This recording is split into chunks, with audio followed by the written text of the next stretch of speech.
श्री स्वामी समर्थ. स्वागत आहे तुम्हा सर्वांचे श्री स्वामी समर्थ या चॅनलमध्ये. आज आपण जाणून घेणार आहोत चंद्रग्रहणाच्या काळात गर्भवती महिलांनी कोणती काळजी घ्यावी याबद्दल. आपल्या भारतीय संस्कृतीत श्री स्वामी समर्थ सेवेमध्ये काही विशेष नियम सांगितले आहेत. गरोदरपणात आपल्या बाळाच्या सुरक्षेची काळजी वाटणे अगदी स्वाभाविक आणि योग्य आहे. स्वामी सेवेनुसार या काळात काय करावे आणि काय करू नये याची माहिती आपण जाणून घेणार आहोत.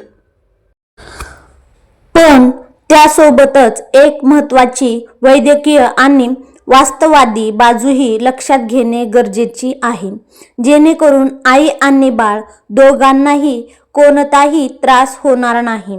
स्वामी सेवेनुसार काय करावे? नामस्मरण आणि जप.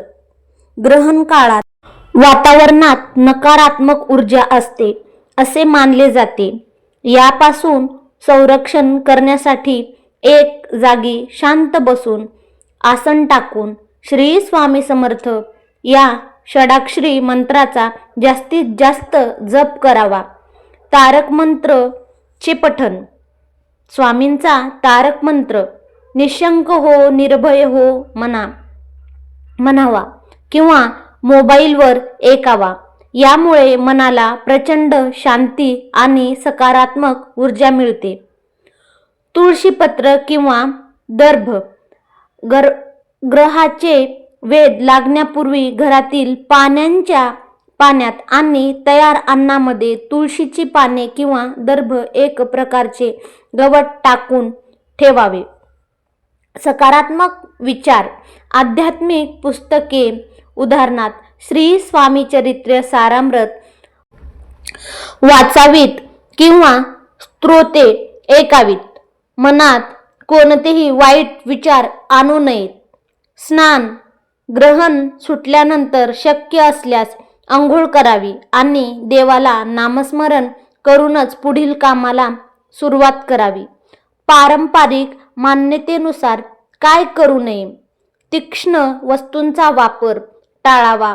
चाकू, सुई, दोरा, कात्री, विळी किंवा ब्लेड यासारख्या धारदार वस्तूंचा वापर करू नये. भाज्या कापणे किंवा कपडे शिवणे टाळावेत. घराबाहेर पडणे. ग्रहण काळात घराबाहेर जाणे टाळावे, जेणेकरून ग्रहणांची छाया किंवा किरणे गर्भवती महिलेवर पडणार नाहीत. झोपणे टाळावे. प्रत्यक्ष ग्रहण काळात पूर्व काळात झोपू नये. शक्यतो बसून नामस्मरण करावे. थोडक्यात सांगायचे तर स्वामींवर पूर्ण श्रद्धा ठेवा.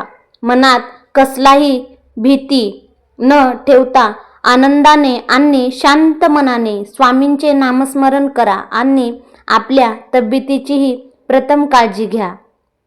ही होती गर्भवती महिलांसाठी माहिती कशी वाटली नक्कीच सांगा. जर व्हिडिओ आवडला असेल तर लाईक, शेअर, सबस्क्राईब नक्कीच करा.